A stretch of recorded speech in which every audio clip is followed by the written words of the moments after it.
welcome back to our YouTube channel. How have you been? Hi guys, how have you been? Welcome to another episode. You know it's always real with us. We always keep it real. So we're glad to have you guys back on the show. Thank you for liking, thank you for subscribing, thank you for sharing our links and getting your friends to watch our videos. Thank you, and we hope that you keep doing more. Yeah. And if this is your first time coming across these beautiful faces, just that smile, just for you.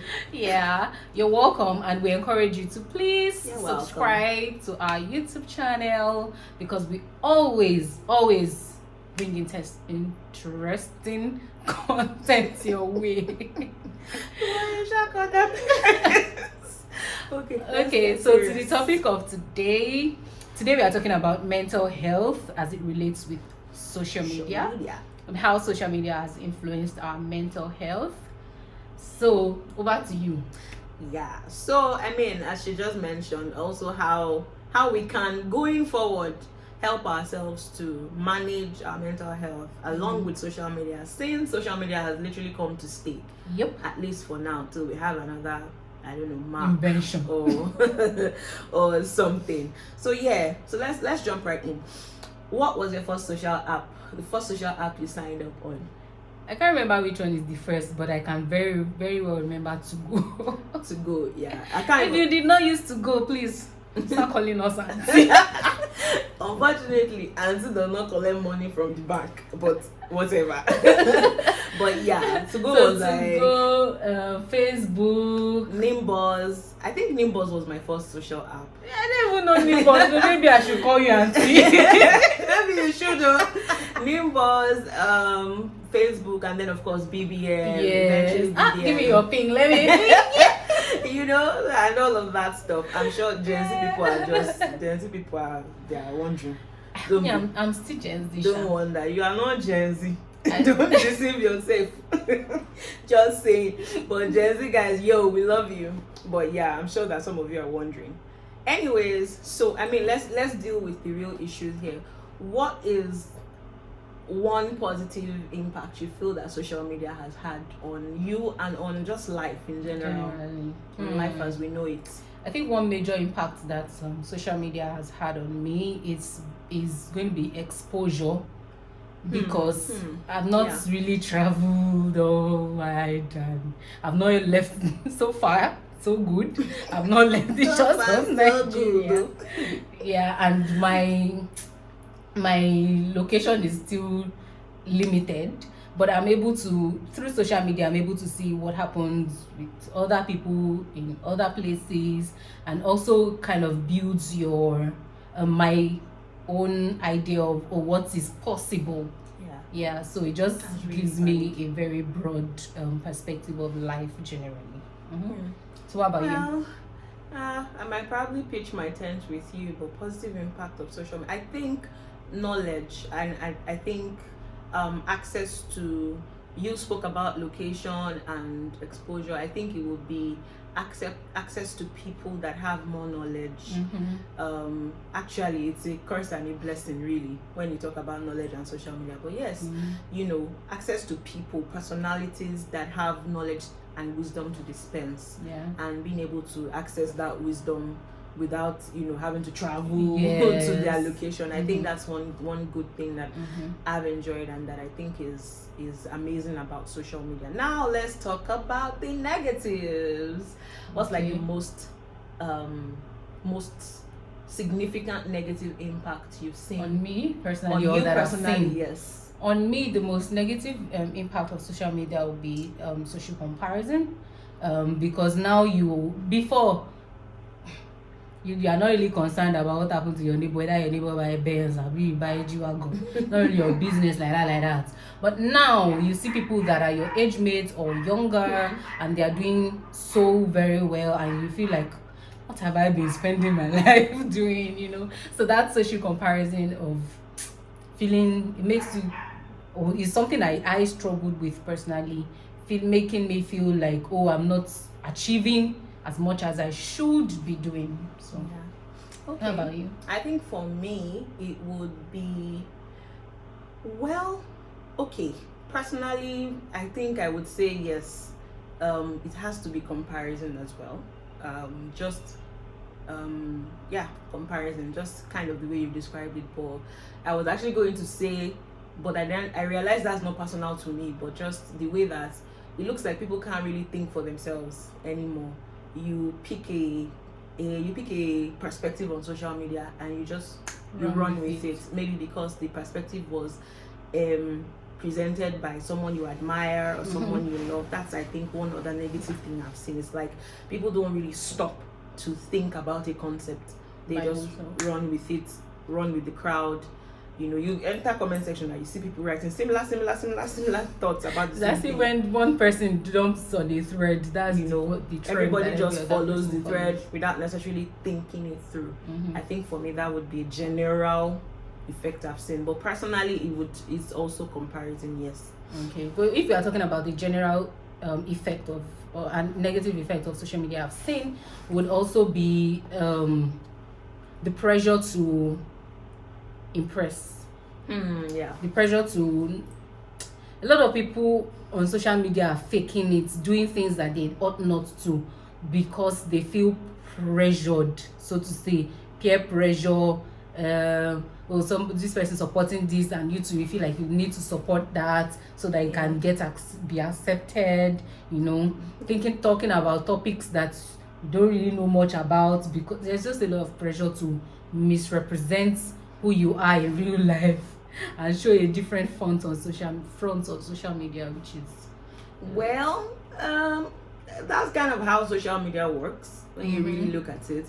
Because I mean, you have to create content and to attract people to your page or to what you're selling. Oh yeah, we didn't talk about the positive impact of how businesses. I think that's a notable positive impact. It has allowed people to put their businesses out there to get network, clients from across the world, wherever. You know, and I think that's a big. It's deal. a big, very big deal. You that are very selling beads in Obantoko, you can literally sell beads to someone in Australia because of social media. So I think that's a good one. We shouldn't miss that out. So I was trying to say that, but you need to create content. Really, you need to create stuff that people find interesting. Yes, you do, but when it now gets to the point where you are lodged in Airbnb, and you're now fronting as if it's your house, and it's your money that kills. Wahala. So okay, I see where you're coming from. That's what I'm talking about. But all of us, don't we all fall into that? A lot of young people nowadays don't even want to be patient again, because they feel like, one person in somewhere is already driving Benz, they're like and they're showing upset right now. I think. Well, I definitely feel you on that. I mean, I feel you on that. Is just a lot. But then again, look at it this way. All of us like to take pictures and make videos of ourselves when we are in a particularly nice environment. In fact, you take like 20 pictures, then you scroll, delete some, edit some, before you now eventually if you travel and you go somewhere for a week, and just one day you go to a very nice hotel or something, you want to put that out there. Yes. So again, the Airbnb people, are they really, I'm not saying that if they, of course, if I'm not one to really share like that on social media, but if I go on vacation and I go somewhere and I post about it, and I'm not saying that, this is my house. Yeah, okay. That's a different thing than so that's what I was talking about. But how do we? What is people driving go in us? Front of somebody else's car and be posting as if is their papa get them. But in all honesty, they did not tell you it was their car. Many people just do that and they just post in front of a nice car. They drop it on the intranet and they move on social for media. You to decide what you feel about it. I mean, one question that comes to mind: what prompts us to post actually as much, especially when we're in a nice place? I've never actually thought about the psychology behind the fact that we like to post. Yeah. Although I've read some articles about why we all like to post and then post. We wait for when we have like a lovely, a very good thing happening in our life, or a very lovely background, a lovely location, and then we post. Why do we post? The truth is that everybody wants to feel good. So when you post, you feel good, especially when people now start dropping comments that you're looking fresh, bonus, we are your roast us, we are your dodo, we are your plantain. So everybody just wants to feel good, and everybody wants to be accepted. Yeah. So when something major, something good is happening in your life, you want to share that with the world, and that's not necessarily a bad thing. It's not although I mean, we need to talk about the fact that after a while you can get addicted to that and feel like and start deriving your importance or sense of fulfillment from it. Responses to your posts and reactions to your posts, which is a trap that I think some celebrities unfortunately find themselves in, because they cannot now just live a normal ordinary life. People expect them to be. In fact, we've seen comments of people telling celebrities that, why are you repeating clothes? As they say, no be their money, they say buy them. So you have to give us content back to back. So it can just put you in this cage of you must like constantly thinking of, I need to put something out there, and not just I need to put something, but it has to be interesting. It has to bang. It has to. Was it not you that was gisting me about people going the extra mile because they want to trend on social media when they do weddings, and you see them going all out doing. I wish we had time so that I could gist you of this one wedding. That let me just also clear you now about weddings. Trust me, not just weddings, anything that you post on social media for the sole purpose of you just want to trend. Yeah. Let me tell you something. People will forget in like tops 48 hours. People are doing a lot to trend these days. Oh, what for you? Like that joke on Instagram. Oh, for you. They will remember you for 4 days if what you did was that amazing. Awesome. Like it was groundbreaking. 4 days. 2 days max, no matter how much money you spent on that endeavor. Don't make permanent decisions for temporary trending. That's what I would say, especially because you that trended today, you can be the object of dragging tomorrow. So take you this one. No, they're talking about dragging too. Let's talk about that and how it affects we are trying to talk about social media as well as talk about mental health. Yeah. So what do you think is the orientation behind it, that people are, should I say, more toxic these days? Yeah. Maybe because more they are vocal with their toxicity is what I would say. Okay. So they're just, I think you have to be like that somewhere in your mind. I don't think social media is what makes because so before somebody has just made one simple mistake now, drag they you have to heaven and back. The person, like, what's going on? Well, I think that you have to be like that to do it. I don't think social media is what makes people toxic and want to talk back. In real life, people like to talk back. People like to call. They would love to be able to call you out. They would love that. I think that. But now because they can hide behind, because most people don't like confrontation in real life. Not many people can put their money where their mouth is in terms of put their mouth where they their have a lot emotions of thoughts. Yeah, they cannot literally say it to your face. Yeah. But social media gives you a platform to say your mind without having to look the person in the face and get a direct reaction. Yeah. So it gives you a chance to say whatever you like. And I think it also sells the herd mentality idea too. I think that not everybody who is toxic on social media necessarily wants to be, but they see that that's what's happening. For instance, Twitter. I can tell you for a fact that for Twitter, people go there. If you are going to be an active part of the conversation, it feels like a war front when I see some conversation. Like, what's going on here? If you are going to be part of an active part of a conversation, you have to go to Twitter with your bulletproof and be ready to give, give everybody to collect. What? Because they will trample you down on Twitter if you cannot defend yourself.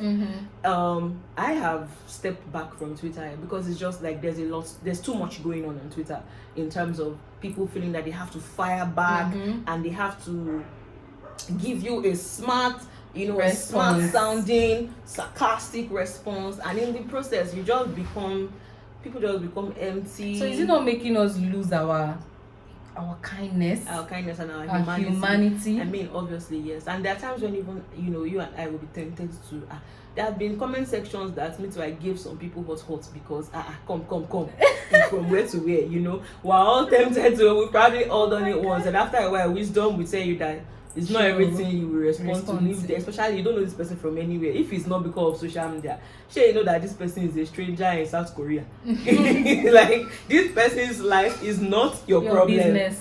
You know, so I decided to take a backseat in that way. But I agree with you that it's making people way more toxic than we need to be, and we forget that it's still having an effect on us. You may think it's just social media because we are not talking, but the words abusing that you ourselves. say it carry a lot of weight and power. Exactly. Because we are not abusing ourselves face to face, you might feel like the impact is not as much, but the impact is literally even more, because then you have a larger number of people who have access to talk to you. I was sharing with you that I was watching an episode of Red Table Talk, and there was this celebrity that had a lot of backlash because of something she did, and then it drove her almost to the point of committing suicide. So your words, even if you feel like it's just on social media, nobody's going to come to your house to beat you, but you might just be hurting somebody in a way that it will be difficult for them to, in a way that it will be difficult for them to recover from, and you don't know that you have that much power, right? And then so I don't know, it's just nice to be nice. I think I feel you on that. I feel that we just think we're typing. You just think you're typing, but you are doing so much damage to someone's life, somebody's daughter.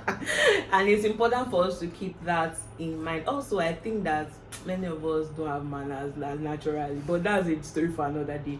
I feel like, and then you see how people even pick on people that are older than them, probably a little far ahead of them, that on a normal day, and I'm not going to shy away from saying this, on a normal day you will not see this person to talk to in this way, but then because social media, you start talking at them. I think that respect is something that is missing on social media, and it's something that we can work on. Guys, let me tell you what's happening. Okay, no need. Let's not just them, we'll just them on another day.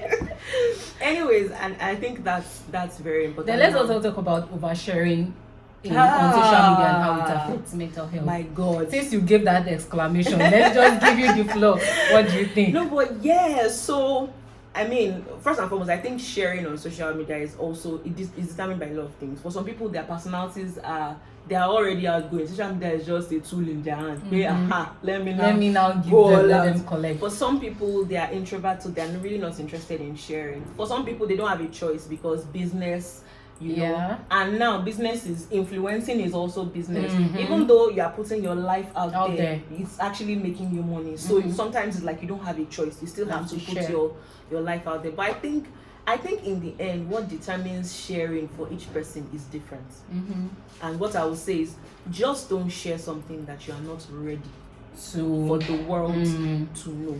I think that a lot of times people are under pressure. I remember I went through a particular experience, and I was discussing with my friend, and I was saying, I feel like I will still have to talk about this thing in public at some point, but I'm not sure, it bothers me. And she was like, why is it bothering you? You don't ever have to talk about it in public if you are not comfortable. It's your life, it's your experience. And I think that sometimes we fall into that trap too. That they need to shalaye. They need to shalaye. It's not even just shalaye, they need to, for content's sake, because this is something interesting that happened to me. People would like to hear about this and give opinion. And it will make for good conversation. And you forget that that's your life. And until you get backlash, that's when you realize that, oh my God, it still hurts. I didn't want this to be out there in this way. And I feel like, just be sure, gauge your readiness to put things out there, and also for the sake of safety. We live in very strange times. For the sake of safety, minimize how much you put out about your location, about your child, about your kids. Very important. These apps are not safe, basically. So not that everybody already knows your life routine. Once you wake up in the morning, this is what you do. This is the child this is the school where your child attends. School. This is where you work. This is even opportunities that that you've stepped into, Mm-hmm. deals that you have not even sealed, they're already announcing it. It's very important to just be protective of yourself in that way. Yeah. And find other ways. The thing I've learned about content is that anything can be interesting content. It's how you put it out there. Yeah. So before you turn yourself inside out and share things that you're not supposed to share in the name of content, make content out of simple things. You know, it's all about how you deliver it, rather than make content out of the sensitive parts of your life. And also, remember this whole Ayo-Oyekunle outburst about her husband and all of that. I don't know the psychology behind us posting about when we are sad or when something bad happens. So you know that even people who go through breakups, they will just come on social media and start ranting. You know something is wrong. Yeah. And then I don't understand. This one is a very sensitive one too, because people have had different views about it. I don't know, why do people, you're obviously crying, and then you now make a video yourself crying. What do you think? I don't know. I really don't know. Maybe I know what I think, or maybe I'm just afraid to say what I think. Because you took your time to set the camera, probably on ring light. The way you added that ring light part just took me out. Like, for real though. People add ring light. That has to be like next level. That's next level behavior. And I get that it's not only the good parts that we should show, like we mentioned earlier, that we want to always deliver, want people to see the good things that are happening to us. And so it's okay to balance it out and say, yo, life is not always a bed of roses. Yeah. So, but sometimes it's just good to, if you don't want backlash for some things, I just think that some things are just not maybe necessary. You can't put it out. You know, this thing used to make me laugh. You put it on social media, then you are wondering why they are commenting you, and you are wondering why blogs have helped you to blow it up out of proportion. My dear, you told them social about media it for a reason.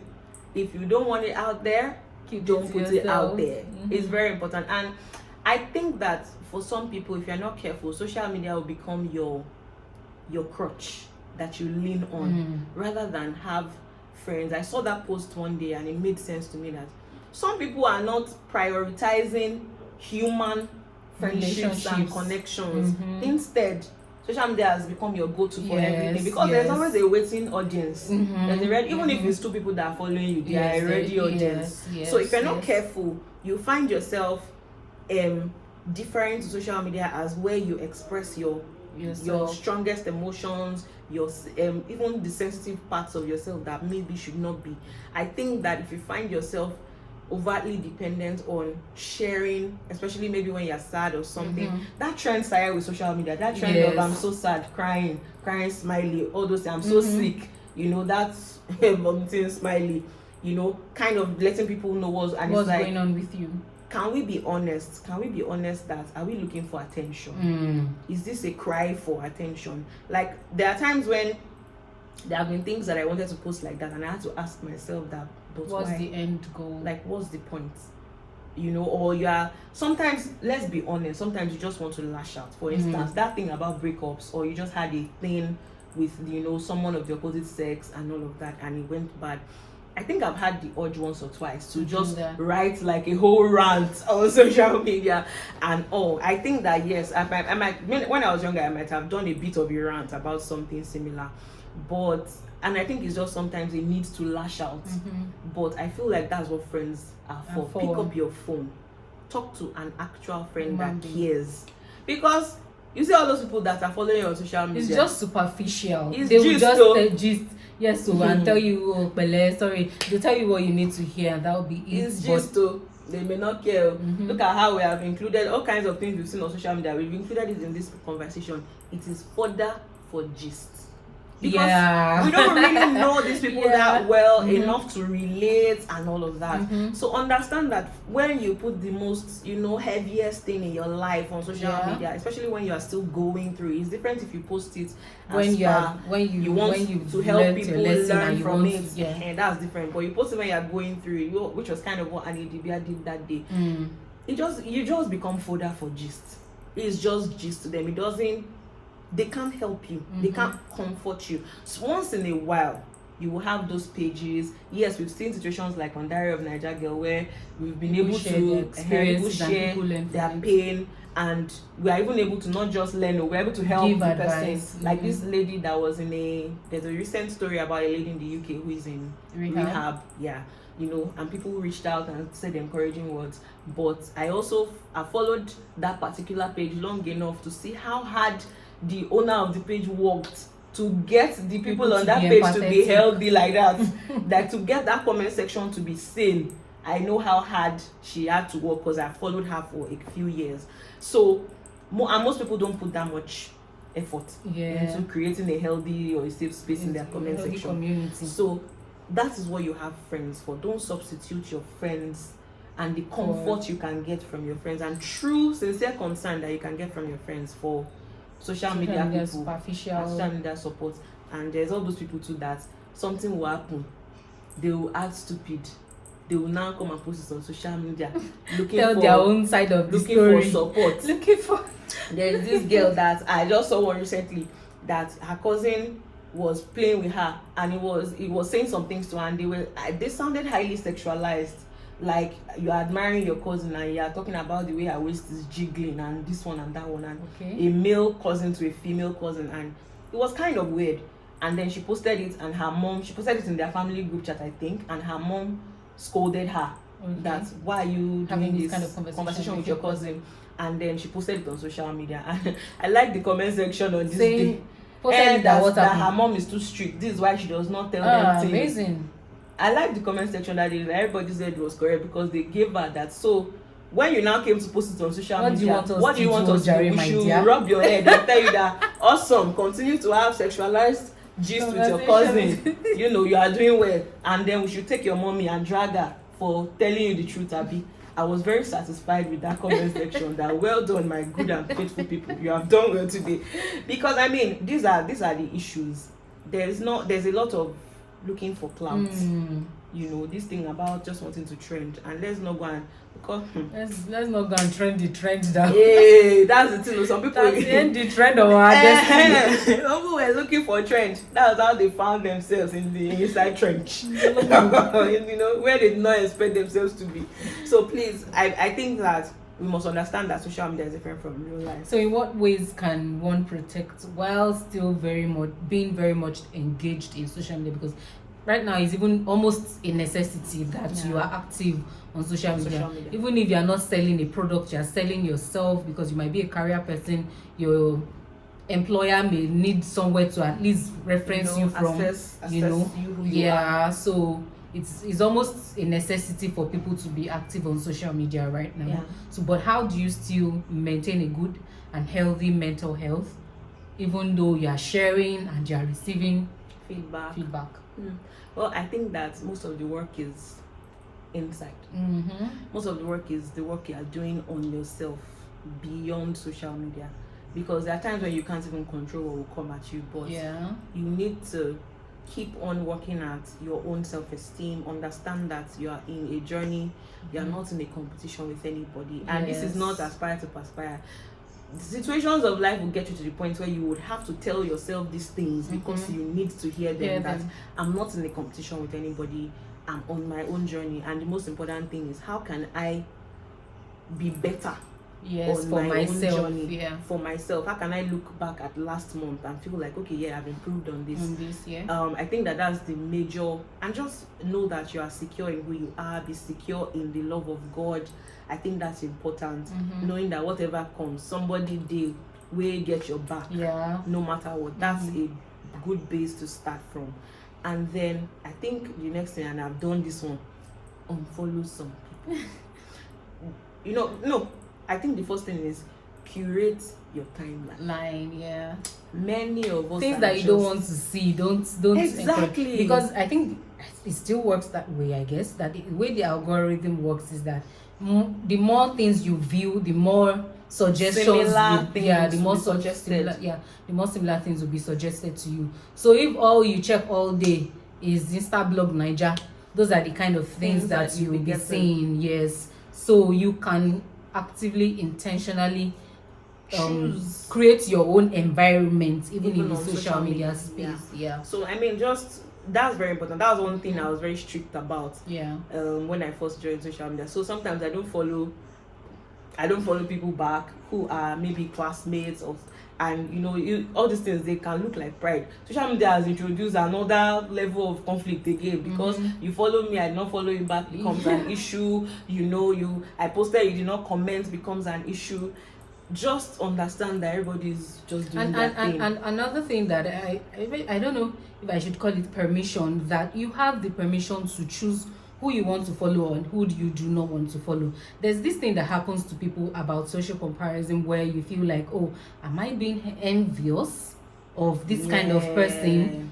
Because you are feeling like, whenever you see that person's posts or tweets or whatever, it makes you feel less of yourself. I think it is healthy if you unfollow such a person. It's not about envy or hatred or anything, until yourself. You get exactly that. Is self-awareness. You are self-regulating yourself. It's not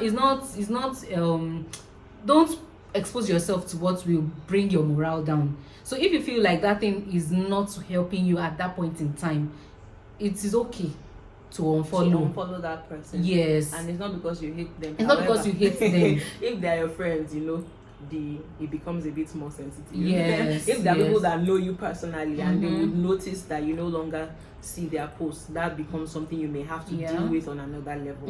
Or if it's just random everyday social media people, influencers, things like your that. WhatsApp status, audit it, mute some people. It's not every post that you need to see. Exactly.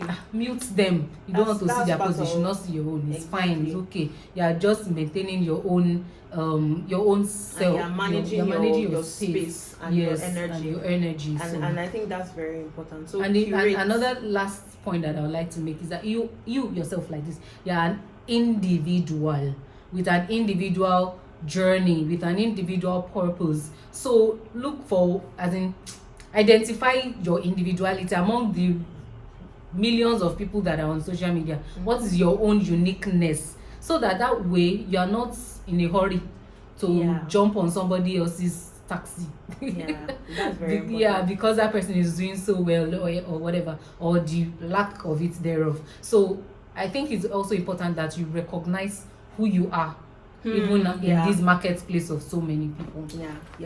I think I agree on that. I agree with that you need to know if you don't know who you are. One of the things I've learned about social media, if you don't know who you are and what you believe in, there are a million and one opinions, a million and one concepts that are being thrown at you every day, that you now stop and think, where did I pick this up from? No, you just and it's not that bad though, come to think of it. And the social media has been a tool that has been used to pitch a lot of things in our faces and engineer our mindsets. It just because the more you hear it, reorient us to, and because you are trying to be intellectual and progressive, you start thinking, let me not look at it let me look at it as an intellectual. And before you know it, you have conditioned your mind to accept things that normally shouldn't resonate with your values. Are not your values. And if you don't know who you are and what your values are, everything will become is okay as long as you're not hurting anybody. There's nothing like that. You have to have things, principles by which you live your. If not, everything that comes will appear okay. And there's nothing like, anyway, that's a deeper conversation for another day. But I'm just saying, know who you are, know what you believe in, know what your values are, and stand by them even when there's a lot of social media avalanche coming your way. I think it's important. One of the major issues that is selling ideas to us, and I admit that it has sold ideas to me, marriage, divorce, cheating, those topics. We've been sold so many negative ideas on social media about even person will never get any breakfast. He's already expecting breakfast, and I can testify that I'm probably still fighting to get out of some of the mindsets that I accepted by the social media agitation over some of these topics, where you just find yourself wondering, so it means that there's nobody, no man can be trusted. That means that all of them they cheat. You won't know how it became a stronghold in your mind. You just realize one day that you have started being afraid and saying things like, So there are some things that just feels like common sense, but it's not the right sense for you. Yes, So yeah, that one is even plenty. This social media is issue. We cannot exhaust it in one day because that's a different angle of it again. That people say a lot of things, and you should know what is right for you as an adult that is developing a worldview. Know what is right for you as against what everybody thinks is right, because it's not everything that is right for everybody that is going to be acceptable for your own life, especially if you are a Christian. You need to know what you believe in, because there's a million and one people ready to tell you that what you believe in does not make any sense. And if you they will back it up with scientific proof. And if you keep listening and you are not being intentional about what you want to get out of this social media thing, you will get a lot more baggage, a lot more mental baggage, a lot more anxiety. For instance, anxiety around marriage, anxiety about finance. There's a lot of anxiety we are getting that is actually social media that brought it. For a lot of us, a lot of people are a lot more depressed. A lot of people have anxiety more. Like suicide rate is going high. We didn't have this much. So just try to create your own atmosphere, even in the midst of everything. And I think one last thing that I thought about is also the fact that we now have a chance to partake in the problems of other people. And you need to be very protective of yourself. Somebody lost, I'm telling you, as simple as someone you follow. It has happened to me. There's a lady that I've been following for years. She sells hair. I don't know her from anywhere. Just I like hair, so I follow some people that sell hair. And she died, and then they came to post about it. Like a few weeks after she died and all of that. And all of those things get to you. These are things you will not have cared about because you won't have known this person. But because of social media, you have access to, at least a lot of bad news. Part of somebody's life. Yeah, a lot of bad news, a lot of negative things that are happening, and you need to also be careful. You need to pace yourself and then take breaks necessary. And look, unfollow. I remember when Kobe Bryant died, and this will be my last example. It hit me so hard. It's weird because I wasn't even like a super big fan. I just knew him from afar when he was alive. But it really hit me in the wrong place. And I remember that I was looking at all his posts and I would even cry and all of that. And after a while, I had to actually go and delete in my Explore. Delete so that you every Kobe Bryant related news in my Explore page. And then I went off social media for like an entire week. The week of the burial, I made sure that I was off social media. These are things you literally have to do so that by the time I came back, the burial had happened. I still saw, how social media, I still saw pictures of what happened at the funeral, but at least I did not allow that sadness to hit me and carry me away. And there's always that tendency that you can be carried away by the sadness of other people's lives, and you need to protect yourself because the truth is, life was not originally designed for us to partake in that much sadness of other people. In fact, even the joy of other people. Exactly. Information is we're going through information overload is so much. So we need to manage that. Go off social media if you need to. Unfollow people, block people if you need to. But most importantly, the real work is the work that you do on yourself. Because sometimes you can't control the things that will come at you, but you can control how much you have strengthened your self-awareness, and a knowledge of your purpose that makes you know that even when things come at you on social media, you know how to go back to dissociate yourself. Exactly. From some of these dissociate yourself and go back to your core. I think we've said quite a lot. lot. We've said a lot today. All right, guys. So here is where we draw the curtain for today's episode, and we hope that you enjoyed it as much as we enjoyed bringing this to you. So thanks again for watching, and share please in the comments. I really like feedback. Yes, so please. Let's hear what you're thinking and how you're looking at it, and let's learn from you as well. Thank you for watching. See you later, guys. Bye. Bye.